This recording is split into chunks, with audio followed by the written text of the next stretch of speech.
We have a point of contact that we can reach out to the Hedera community and collaborate.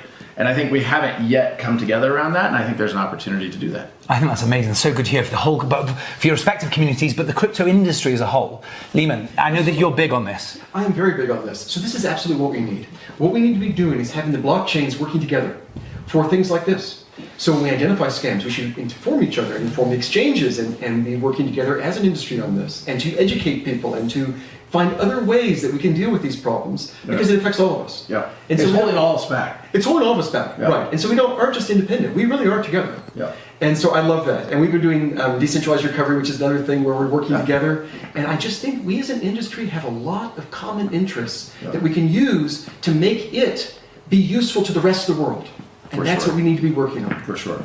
I do think if you charted the impact of tribalism over time, is it waning or waxing? Waning. Waning. I think it's waning in our industry. Yeah, no, when I realized, I don't know which one it was. Which time? Going down. It's going down. That was my point. Yeah. And so that's very, very good, but I think the more we can do to accelerate that, I think more often than not we agree. And frankly, I think for Ripple's, the experience we had at the SEC in the lawsuit, part of that fight was for Ripple, part of that fight was the whole industry, and I think it demonstrates that if we can kind of think about the broader community, the greater good, that can have a really positive impact for everybody. Well, then I had a wonderful phone call with Brad from the Ripple community, and he's a good CEO. He's a good guy too. I've known him for years, and it feels good to be back on the same team. It feels good to be talking to each other. There's a lot going on right now, but he wants to get done. I also reached out to Lehman Baird from Hedera. It's time we come together, speak with one voice, and we get policy where it needs to be so crypto can get to the next level. There are trillions of dollars of real world assets and trillions of dollars of potential business that could come into crypto. We just have to get over the regulatory hurdle that we're currently in as an industry. And the good news is everybody's unified on this. The House, the Senate, and the presidency are all unified in wanting to get crypto policy passed that cleans up this mess. And the focus is going to result in the next 9 months, we got to get a law passed. And we got to figure out how to make that happen. It's a very complicated thing. It's a very technical thing. It takes a lot of listening. And also it takes a lot of learning. So a baseline has to be established for the industry as a whole. So all the American crypto businesses, they need to get a survey, and they need to actually write down who they are, what they do, who their customers are, how they make their money. And most importantly, what's been going on with the U.S. government and them. And then all that stuff feeds up and it gets to a single point. And then that can be used to get the policy changes, the executive orders, and also the laws to get the industry where it needs to go. And if we score it right, meaning we look at international regulation, whether it be the JFSA or the Singapore Monetary Authority or ADGM in Abu Dhabi or VARA in Dubai, we look at Switzerland and FINMA, we can go through all the different regulators of concern, doesn't matter. We can say, okay, well, this is what they do, and this is what we're going to do post-law and post-changes. And guess what? We're going to be number one. That's the goal. So that will bring trillions of dollars into the industry, get us to the next level. When XRP was created, this actually was created before Ripple existed. The creators of XRP decided there'd be 100 billion units because they saw it as rather than having a smaller number with a very high price, they saw it as something they wanted to be effectively a global reserve currency. So let's just sort of think about this. You've got a bunch of different tokenization systems, and you want, ideally, you do want different countries, you want global commerce. Wouldn't you need a central bank, sort of one central, not necessarily reserve, well, sort of like a reserve currency where everybody could exchange their tokenized assets and trade them? Wouldn't that require one central bank currency to sort of settle all that out? That one that everybody recognizes and respects? Yeah, I mean, I think a lot of the benefits of tokenization depend on there being a settlement asset, right? And some people say that stablecoins should be a settlement asset. I think that is a terrible reason because of all the fragilities of stablecoins that I've testified about before. So I really think that the settlement asset has to be some kind of central bank money, ultimately. All right. And if you want that on the ledger, it's probably going to have to take the form of some kind of central bank digital currency. Now, this doesn't have to be a retail product, and I want to emphasize that because I'm not sure where I sit on retail central bank digital currencies, but a wholesale, the plumbing, central bank digital currencies, something like that would be needed as a settlement. But obviously, if the Federal Reserve Bank is not allowed to operate in that space, it's going to be a central bank, some other central bank. It won't be ours. It'll be, EU or China or some other central bank that'll be the settlement, the central bank currency of choice. Yeah, I'm not sure how it works without the... Welcome to the Crypto Teacher, and I come back with that video just to make you think. Don't forget to like and subscribe to the channel. And make sure you join the Patrons. If you're not a part of the Patrons, make sure you're hitting the Cash App. And also, guys, make sure you go like and follow the TikTok. More videos to come. And we have Brad Garlinghouse, H. Barr, and Cardano speaking of these crypto companies coming together to move the industry forward. And don't forget, Chainlink is bringing all these blockchains together anyway, giving all this information to SWIFT.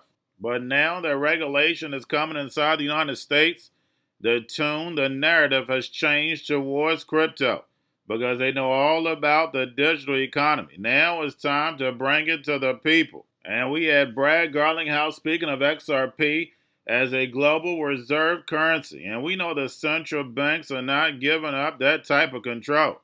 That control is going to land into China's hands. That digital yuan is going to be the world reserve currency backed by that SDR. Only thing you have to do is look at the Belt and Road. The BRICS nations are about to take over. And a percentage of that currency is going to be backed by gold. And remember, the Crypto Teacher told you. And we have Janey Yellen on her way out. And she gets to ride off in the sun. And I'd already told you once she got selected what her agenda was. And she definitely fulfilled it. Remember, she was already in the Fed and then moved over to the Treasury, which should have been a conflict of interest. But we knew she was an NWO chess piece right along with Gary Gensler. And now we have Besson chosen, and if he gets in, we know the Fed is going to be making his way over to blockchain. And that's all we keep hearing about Trump is tariffs. Guys, don't forget tariffs were replaced by the federal income tax in 1913. And if you know your history, it's nothing new under the sun. They're just trying to reverse it because they know the robots, algorithms, and drones are about to take over this economy. If you're not working, you're not going to be paying income tax anyway. But of course, the sheep are going to cheer because they don't know they're about to be out of work. And remember, the Crypto Teacher told you. And then we had Trump on the new weapons fighting the adversaries, and we know all about Palantir. You're about to enter into a real-life movie, Star Wars. Your life is an illusion, and TV is your reality. And remember, the Crypto Teacher told you, because he knows. When it comes to the NWO, it's all planned out. You have a wonderful day. In 2021, you did say that inflation was transitory. Do you regret saying that now? I regret saying it was transitory. It has come down, but I think transitory means a few weeks or months to most people. Expecting even a weaker dollar from this nomination if it were to go through. What are some of the areas that we're expecting to see the most impact from the Treasury Secretary? Well, it's interesting. I mean, Bessent has taken some fairly strong views on, or maybe unusual views on the Fed, for example, in the run-up to being chosen. He was the one who said that maybe there should be a Fed chair in waiting to sort of give markets guidance before the current chair leaves. In other words, an early nomination of the next Fed chair, which of course goes to Trump's whole issue with Fed Chair Jay Powell, and their sparring over the years, although Powell was appointed by Trump, and the question of interest rates. Will Bessent sort of go down that route now that he's been named or nominated Treasury Secretary? That remains to be seen. He's also sort of tried to align himself with Trump on tariffs, although tariffs are not really a favorite of Wall Street and the markets, and even necessarily U.S. industry. He said that, yes, as Trump himself has hinted, the tariffs could be a way to sort of strong-arm other countries on the world stage, but at the same time, they could be a useful actual tool for helping American workers. So those are some areas where Bessent has actually spoken out recently. We have technology that's unsurpassed, but our past leaders haven't really wanted to use it. I rebuilt our military at a level that nobody thought possible, but we have to now go that further step. We must be able to defend our homeland, our allies, and our military assets around the world from the threat of hypersonic missiles, no matter where they are launched from. Our adversaries must understand that they, not the United States, will be totally destroyed if they ever dared to launch missiles against our homeland. Going to a different economy, and we're going to be learning more about that as we go, but clearly we're learning that things can be done from remote locations. We're learning that technology can replace people even more than we thought. We're not going back to the same economy. We're recovering, but to a different economy, and it'll be one that is more leveraged to technology. And I worry that that is going to make it even more difficult than it was for many workers.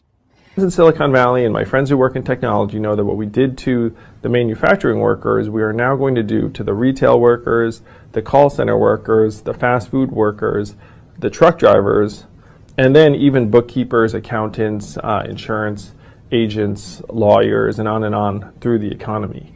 So what happened to the manufacturing workers is a very clear sign. And so we'll import Chinese-based CBDC technology. So it's going to be CBDC in a box provided to you by the People's Bank of China. But every stock, every bond, every currency, every commodity, every piece of art, every private business, every piece of real estate will eventually be a token on a blockchain, an entry on a ledger, permanent and immutable. We will have truth instead of trust, and we will save over $7 trillion a year. 6 to 8% of global GDP is wasted by the friction of the trust industry that's necessary when you have dual entry accounting. With triple entry accounting, which is what a blockchain is, we get rid of all of that friction. It's a beautiful future. Like what you see in China and their social credit scoring systems, right? If we get identity wrong, it could be a tool to enslave humanity. And if we get it right, it could be a tool to liberate humanity. And as an American, I'm obviously rooting for the one that's on the side of freedom. Bitcoin is an international asset. And also, I do believe the role of crypto is it's digitizing gold. I actually believe this technology is going to be very important. Look at it. We have been part of the huge revolution in investing through ETFs. We believe that ETFs will be changing the whole way we invest. Many people still use it as a means, people are investing it for indexing. No, the majority of people who are putting money in in ETFs are active investors that are buying exposure. The entire bond market is being transformed as we talk right now. I believe the next generation for markets, the next generation for securities will be tokenization of securities.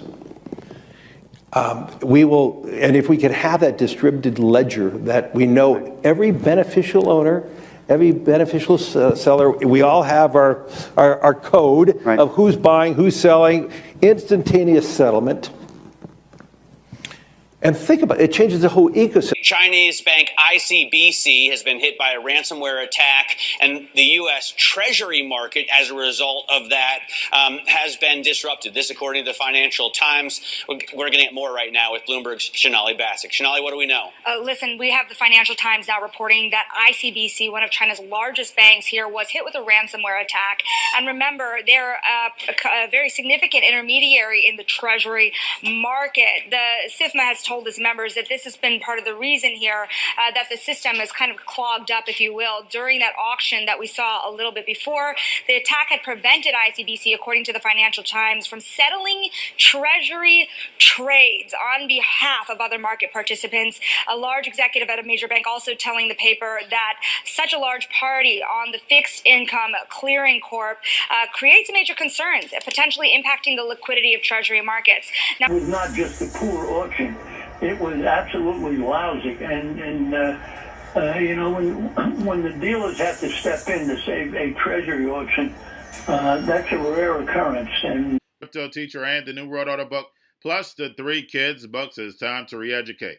Also, new to cryptos, Coinbase, Bitrue, Binance. Do not forget book links and crypto links are in the description. The stock channel, guys. Don't forget to go like, subscribe, spread everywhere. You have your Kobo, your chip stocks, your banking, your gaming. While everybody's sitting at home, get on stocks, the Seaver, the biotech stocks. And while everybody's at home wishing they were still getting that free money, what they doing? Drinking and smoking weed. Don't forget about those stocks, and you have a wonderful day. The most powerful person in the world is the storyteller. The storyteller sets the vision, values, and agenda of an entire generation to come. Steve Jobs. And guys, you know I truly believe in this. When you look at the New World Order, they're the storytellers. And that's the reason why I wrote my New World Order book. But guys, now it's time to change the current generation. And I wrote 3 kids books. You know I love the Trinity because I understand the power that's in it.